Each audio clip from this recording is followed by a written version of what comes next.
Good morning बच्चों। आज grammar को आगे बढ़ा रहा हूँ मैं।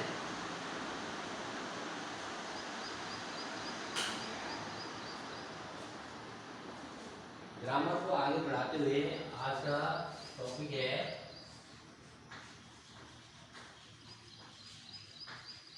Grammar class 3rd to 8th है।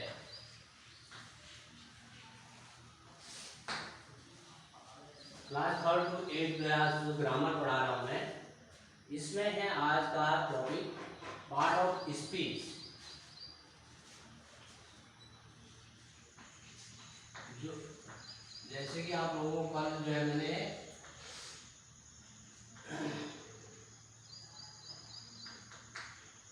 Use of this that these और दोज, इसका जो है आप लोगों को कल पढ़ाया था।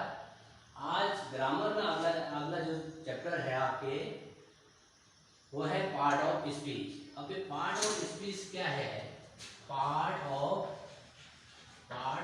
ऑफ स्पीच, इसको हिंदी में बोलते हैं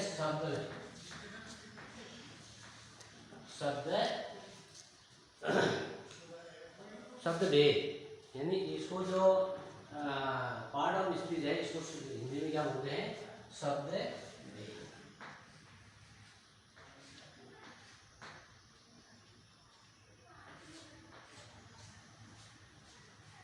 तो सबसे पहले इसकी जो परिभाषा है आपके पार्ट ऑफ स्पीच की, वो क्या है? जो इसका डेफिनेशन है,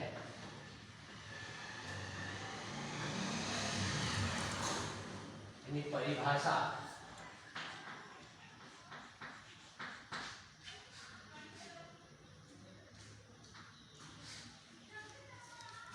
ये है आपका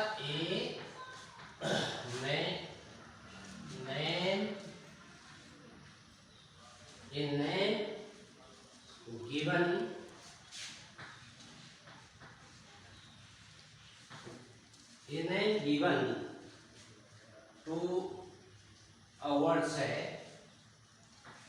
to a words है, a name given to a words है based on the based on the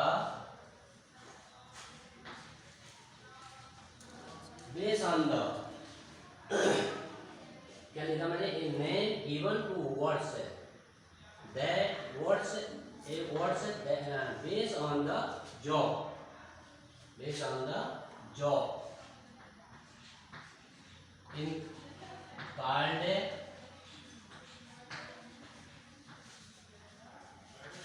part of speech, parts of speech, इसको पार्ट ऑफ स्पीच कहते हैं।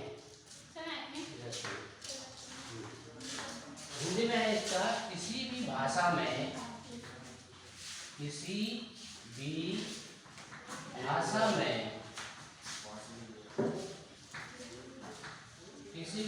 में शब्दों का प्रयोग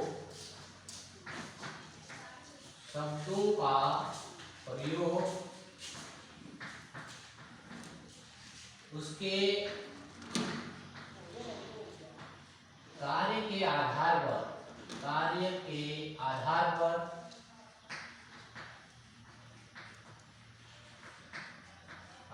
पर भिन्न भिन्न नाम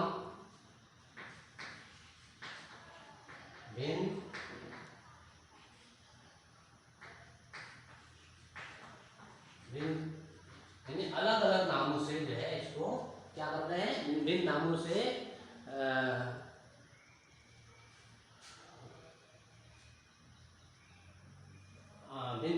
से नाम के आधार पर इसको प्रयोग किया जाता है। यानी किसी भी भाषा में शब्दों का प्रयोग उसके कार्य के आधार पर भिन्न भिन्न रूपों में किया जाता है।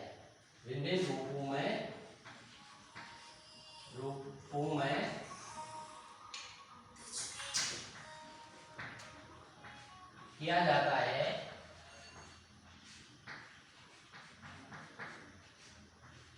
जिसे अंग्रेजी में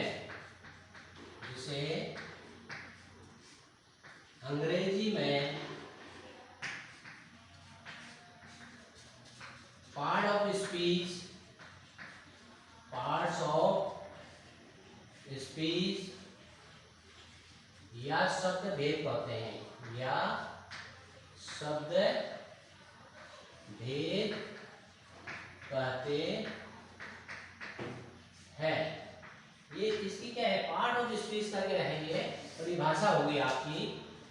A name given to a words based on the job in called part of speech। ये तो इंग्लिश में है इसका, और इसका जो हिंदी में जो इसकी परिभाषा है, किसी भी भाषा में शब्दों का प्रयोग उसके कार्य के आधार पर, यानी उसके काम के आधार पर विभिन्न रूपों में, विभिन्न नामों से या रूपों में किया जाता है, विभिन्न नामों से उसको पुकारा जाता है, तो उसको अंग्रेजी में पार्ट ऑफ स्पीच या शब्द भेद कहते हैं।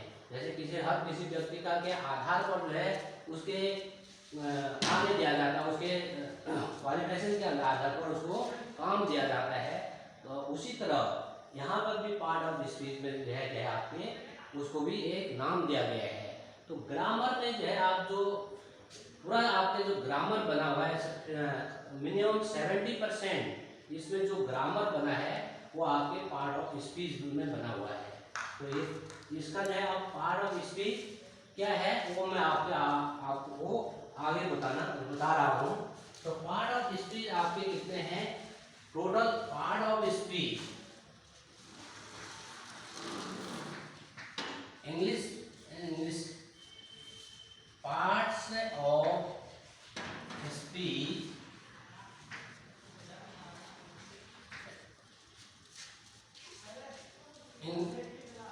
ग्रामर्स में या इंग्लिश ग्रामर में है पार्ट ऑफ स्पीच कितने होते हैं, टोटल 9 होते हैं। वैसे 8 होते हैं, लेकिन यहाँ पर आपको एक और बढ़ा दिया है, तो टोटल कितने हो गए, 9 होते हैं।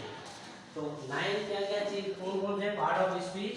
नंबर 1 है आपके नाउन, जिसको हिंदी में बोलते हैं आपके संज्ञा, इसको हिंदी में संज्ञा बोलते हैं। दूसरा है आपका प्रोनाउन,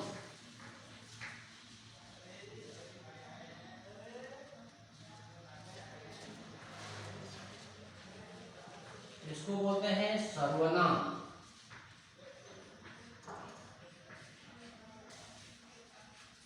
तीसरा है आपका वर्ब, इसको बोलते हैं आपके हिंदी में क्रिया।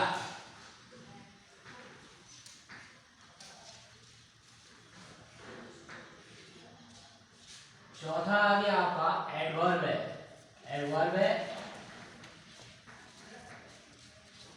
क्रिया विशेषण, इसको हिंदी में बोलते हैं क्रिया विशेषण।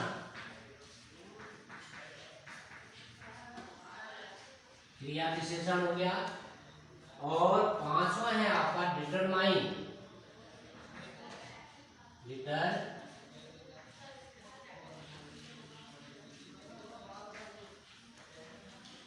इसको बोलते हैं निर्धारित शब्द है, निर्धारित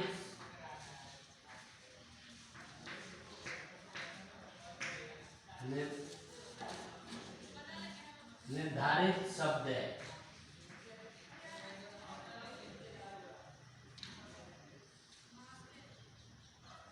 निर्धारित शब्द हो गया। और छठा हो गया आपका प्रीपोजिशन,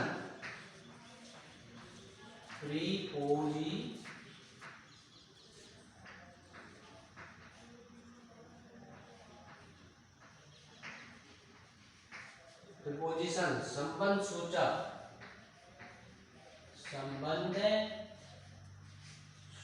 शब्द है।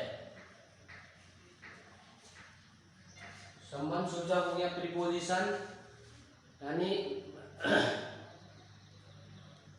संबंध सूचक अवयव, देखिए आपका संबंध सूचक अवयव।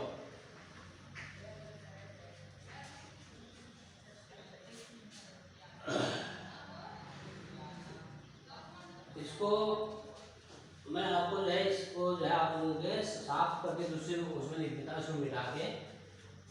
ये डेफिनेशन जो है आपका जो परिभाषा है आपके, इसको आप लोग क्या करना है अपने फिर कॉपी में जो है इसको कर लेना है। तो पार्ट ऑफ स्पीच में यहाँ से शुरू से देख देता हूँ आपका पार्ट ऑफ स्पीच यानी कितने होते हैं 9 होते हैं। वैसे तो आपके जो ग्रामर बुक्स में है 8 होते हैं, 8 लिखा है, 8 के बारे में बताया है, लेकिन वैसे 9 जो है पार्ट ऑफ स्पीच होते हैं। तो नंबर 1 है आपका, ये जो शुरू कर देता हूं मैं, नाउन, इसको बोलते हैं संज्ञा। साफ यहाँ साफ नहीं आ रहा है इसलिए ऊपर लिख दे रहा हूं मैं। दूसरा है आपका प्रोनाउन,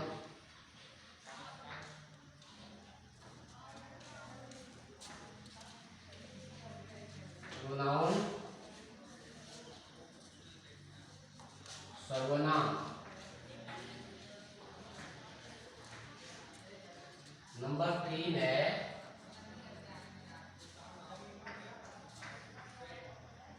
वर्ब, वर्ब है, इसको बोलते हैं क्रिया। अब है एडवर्ब है,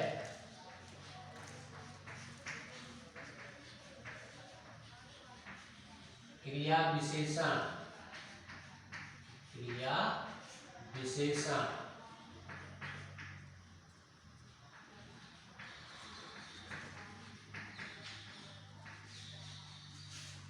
डिटरमाइन,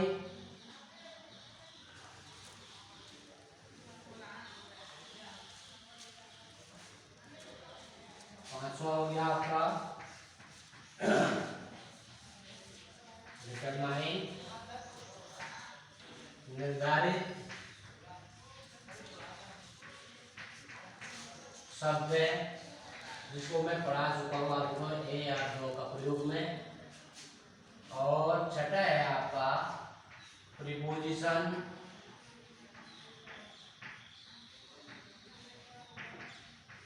संबंध सूचक,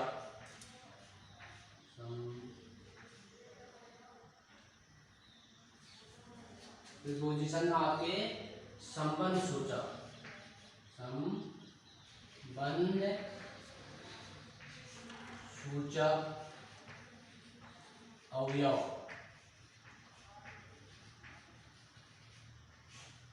संबंध सूचक हो गया। सातवां में हो गया आपका कंजक्शन,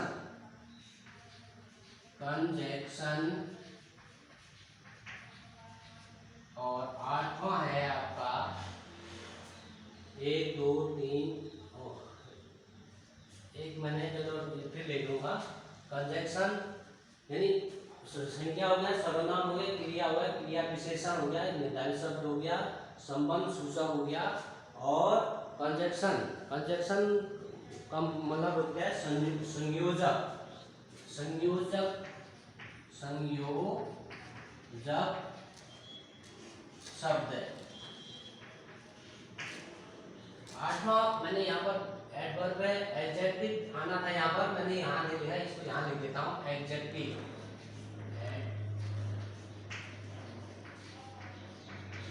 एडजेक्टिव यानी विशेषण, विशेषण जिस विशेषण यानी जिसकी विशेषता बताई जाती है। नौवां हो गया आपका इंट्रोजेक्शन,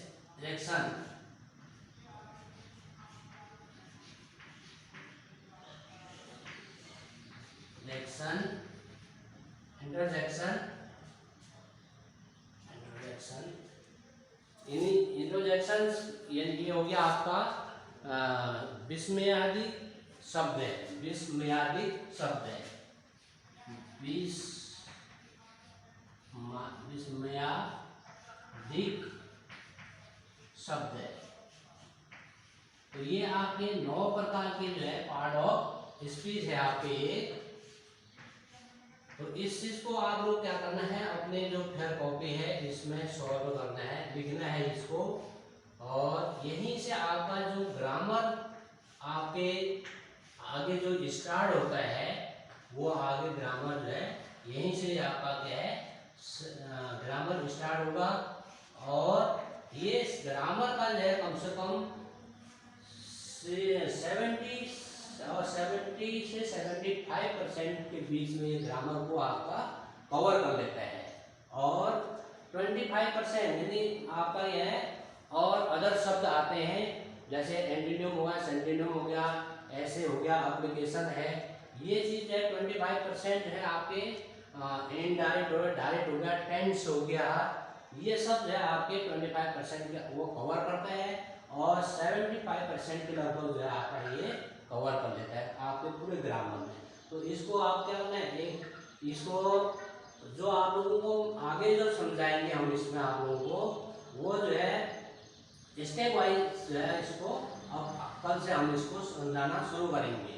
तो इस चीज़ को आप लोग पहले इसको लिख लीजिए और कल जो आपको जो है स्टेप वाइज जैसे क्या है फर्स्ट में नाउन है यानी संज्ञा है, संज्ञा के बारे में बताऊंगा, इसकी परिभाषा बताएंगे और उसके काइंड बताएंगे और कहाँ संज्ञा कौन संज्ञा क्या है उसके बारे में कल एक एक टॉपिक जो है आप लोगों को कल से हम बताते जाएंगे।